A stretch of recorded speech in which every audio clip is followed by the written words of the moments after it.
بسم اللہ الرحمن الرحیم۔ یہ 2 درجن تو ہو گئے عامر اور رافع کے بچوں کے، اور یہ 1.5 درجن میری زکیہ کے لیے۔ بازار سے منگوائی دیسی انڈوں کی پیٹی اپنے آگے رکھے فخر النساء اس میں سے انڈے گن گن کر انڈے ڈبوں میں ڈالتی جا رہی تھیں کہ زکیہ کا نام لیتے ہی پاس کھڑی ان کی دونوں بہوؤں کے چہروں پر ایک ساتھ ناگواری کے اثرات ابھرے۔ لے بھلا، اب انڈے بھی کوئی بانٹنے والی چیز ہیں بھابھی، چھوٹی ندرت نے طنزیہ انداز میں ہنستے ہوئے کہا، جبکہ بڑی والی ہما الگ تپی بیٹھی تھی۔ غصے میں بولے چلی گئی، تو اور کیا، زکیہ آپا کو لینا خوب آتا ہے۔ میاں کی اچھی خاصی کمائی ہونے کے باوجود بھی ان کی نظریں بس میکے کی چیزوں پر ہیں۔ مانا کہ بھائیوں کا کاروبار خوب چلتا ہے، روپے پیسے کی کمی نہیں، پر اس کا یہ مطلب تھوڑی ہے کہ وہ ہر چیز اپنا حق سمجھ کر وصول کرتی جائیں۔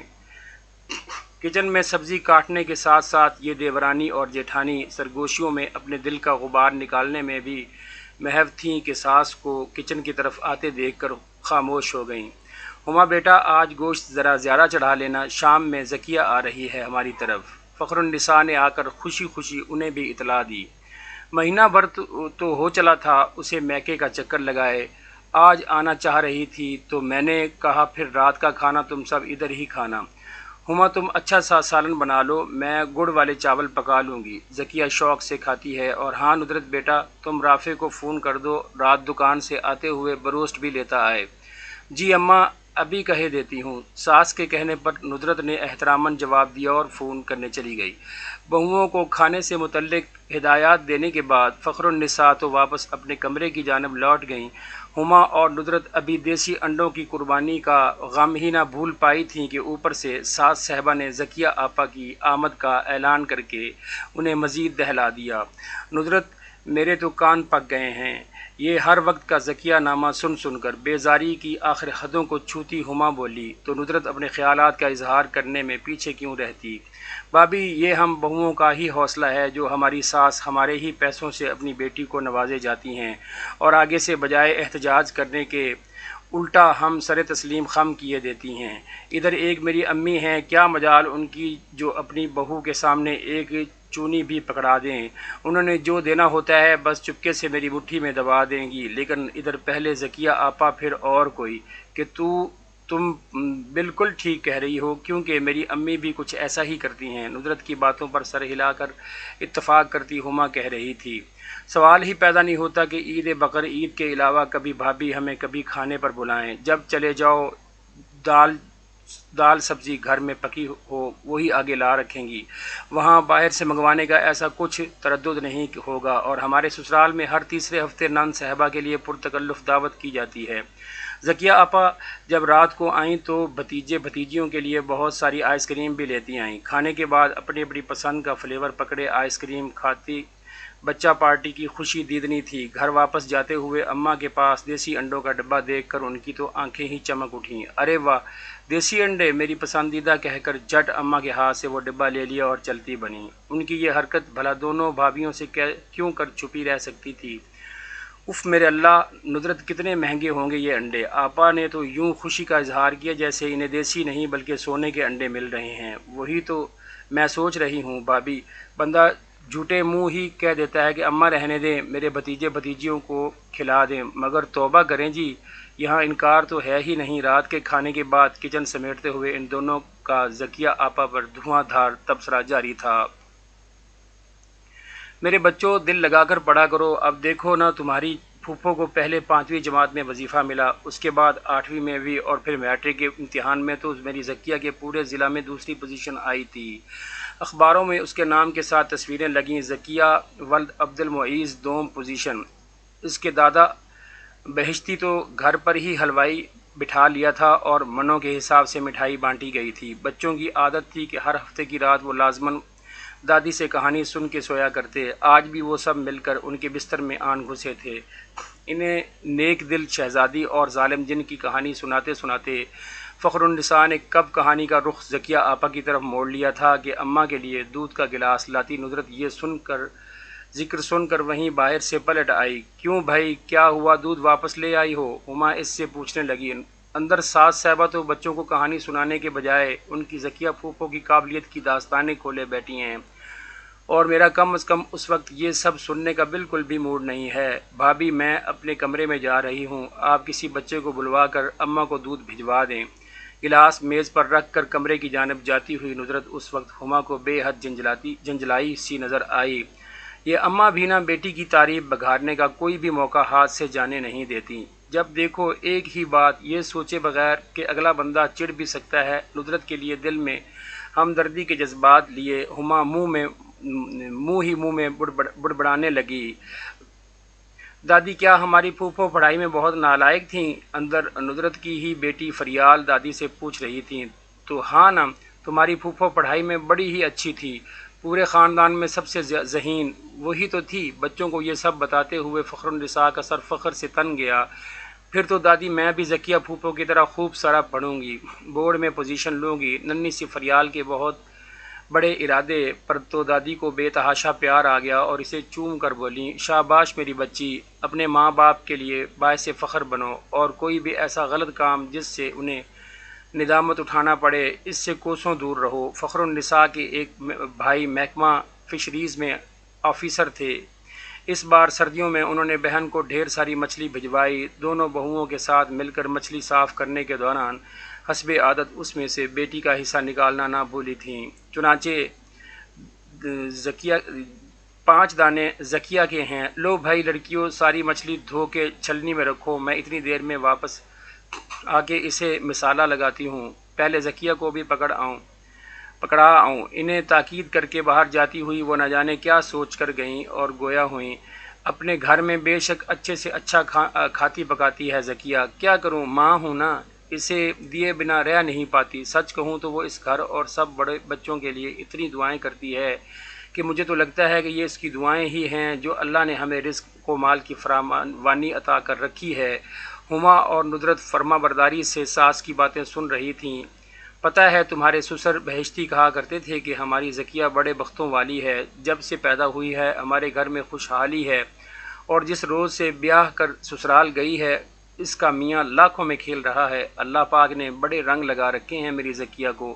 مچھلی کا لفافہ اٹھائے پھر اماں تو باہر نکل گئیں۔ ان کے جاتے ہی ہما کی آواز بلند ہوئی، جانے کہاں کہاں سے ایسی منطق ڈھونڈ لاتی ہیں اماں، ان کے حساب سے رافع اور عامر کا کاروبار چلانے اور بڑھانے میں کوئی کمال نہیں، ہمارے نصیب کا کچھ ذکر نہیں، بس جو بھی ہے ذکیہ آپا کی دعائیں ہیں جن سے ہمارا گھر چلتا ہے۔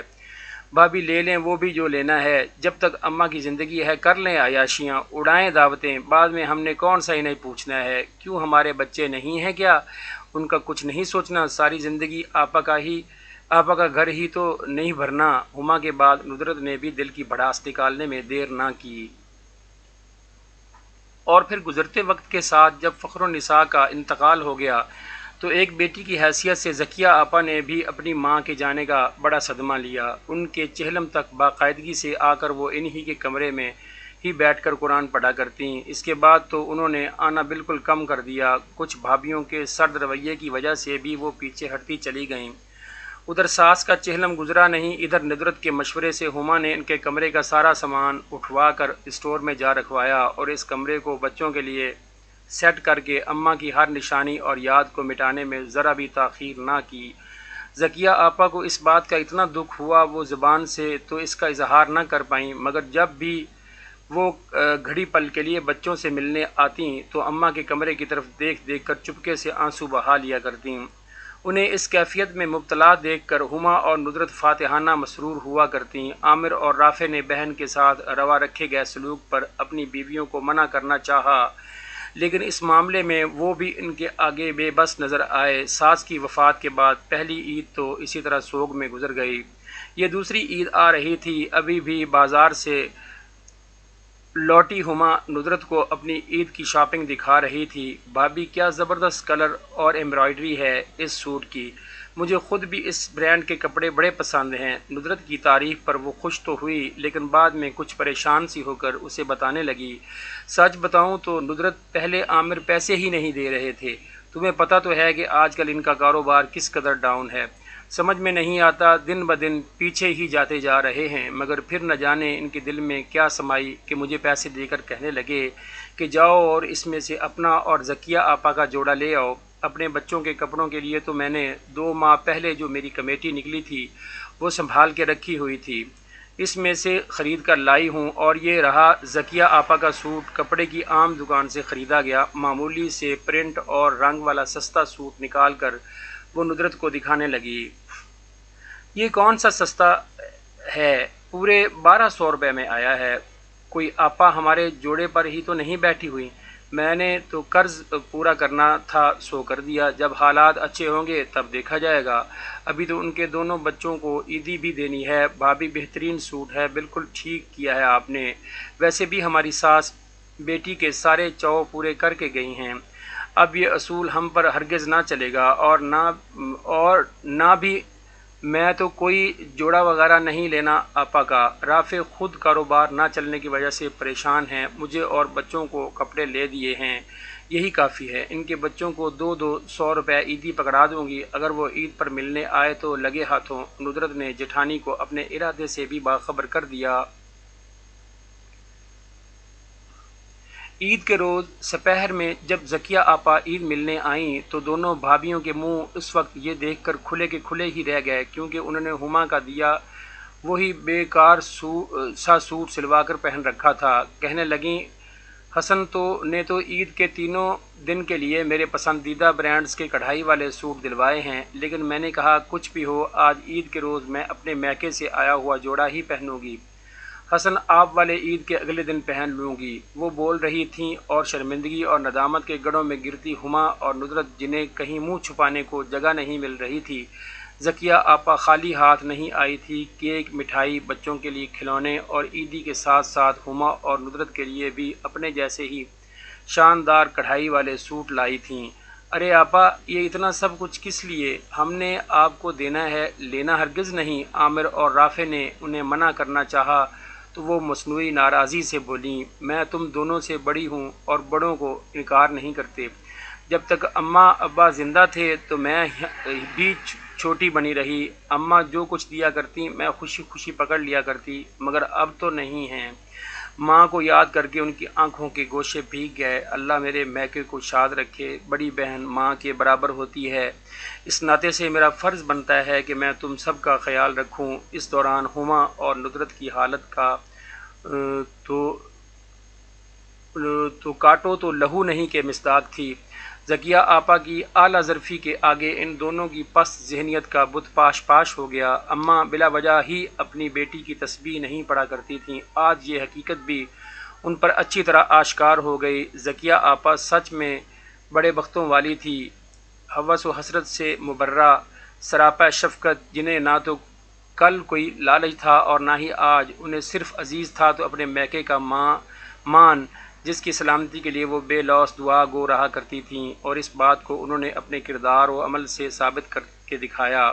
اماں کے مرنے کے بعد ذکیہ آپا سے روا رکھے جانے والے سلوک، ان کے کمرے کا سامان اسٹور میں رکھوا کر آپا کو دی گئی اذیت پر اپنی فتح منانا، عامر اور رافع کا مسلسل گرتا ہوا کاروبار اور گھریلو حالات میں مالی تنگی، ہما اور ندرت کے لیے ایک ایک کر کے ہر چیز آئینہ بن گئی جس میں انہیں اپنا کردار واضح نظر آ رہا تھا۔ عید نام ہے اپنوں کے لیے دلوں میں جمع کدورت اور رنجش کی سیاہی کو مٹا کر بچے پرخلوص جذبوں کے ساتھ ان سے ملنے کا، غلطیوں کی اصلاح اور تلافی کے لیے شاید عید کے دن سے زیادہ بہتر موقع اور کوئی نہ تھا۔ اس کا دیر سے ہی صحیح مگر انہیں احساس تو ہو گیا تھا، تب ہی آنکھوں میں آنسو اور دل میں احساس شرمندگی لیے ان دونوں نے ایک دوسرے کو دیکھا، پھر ایک ساتھ اٹھ کر ذکیہ آپا کے